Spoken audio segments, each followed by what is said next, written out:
What's your name? Stephen Sussler. Can you describe your education and training?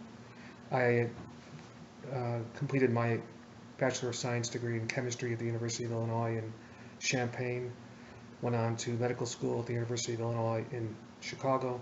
Then I completed an emergency medicine internship and residency, followed by my board certification and fellowship as the American College of Emergency Physicians.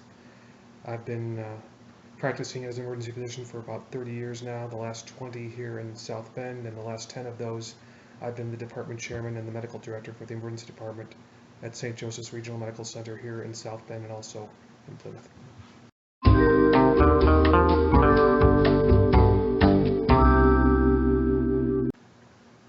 Can KCl, potassium chloride, can it kill you? Yes. Can you describe what KCl would do to the body? Well, potassium chloride, it's mostly the potassium component that causes the problem. It changes the difference between the electrical circuit outside and inside cells. So potassium chloride injected into the bloodstream will essentially cause a change in the electrical activity of the cells that have significant electrical action. For instance, the heart muscle cells will stop beating or beat irregularly.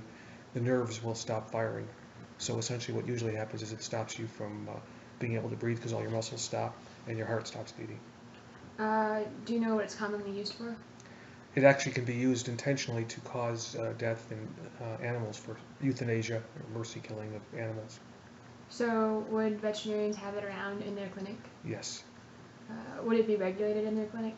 Probably not. It's not a dangerous substance. It's not a controlled substance such as a narcotic that requires a prescription. Okay.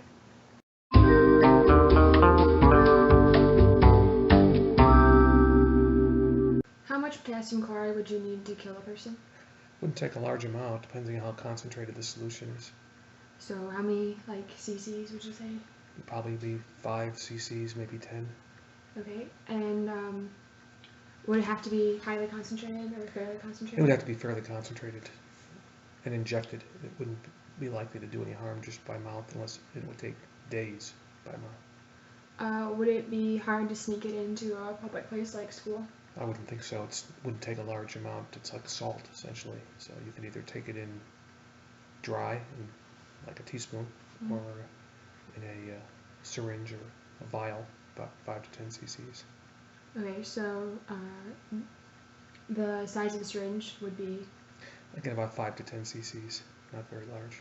So you would be able to conceal it easily? Sure. Okay. And how do you dispose of syringes once you use them?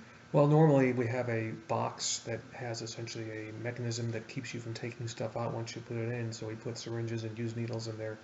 The idea being to keep people from getting stuck by actually touching a needle, and also to keep the devices from being diverted for use for narcotic abuse and such.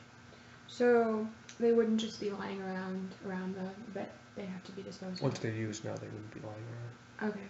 And can someone go back and get one out of the trash or something? It would be difficult. You'd have to break open the box, and I guess you could do it, but it wouldn't be something you could do without somebody noticing it.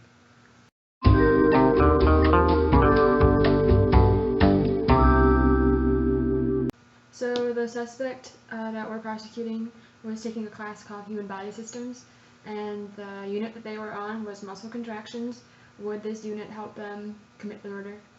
Well, it would probably help, because you would then learn the effect that potassium has on muscle contraction. And essentially what it does is it affects the electrical difference between the inside of the cells and the outside of the cells, and if that difference is changed, it will either cause the cell to contract or keep it from contracting. So you think they would talk about potassium in the class? Sure. And again, that would affect not just muscle cells like the muscles used to move your arm, but the muscles that are inside your heart and the muscles that help you breathe by moving your lungs. Okay, also the student received a textbook from her teacher on poisons. Do you think this textbook could contain information about KCl? It's possible. It wouldn't be a common thing to be taken by mouth, but if you're going to poison somebody through a needle, it would be one of the most commonly obtainable poisons, I imagine.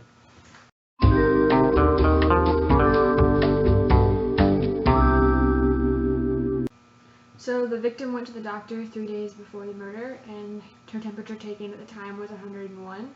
so the doctor prescribed her codeine and Tylenol. Do you know what this would imply?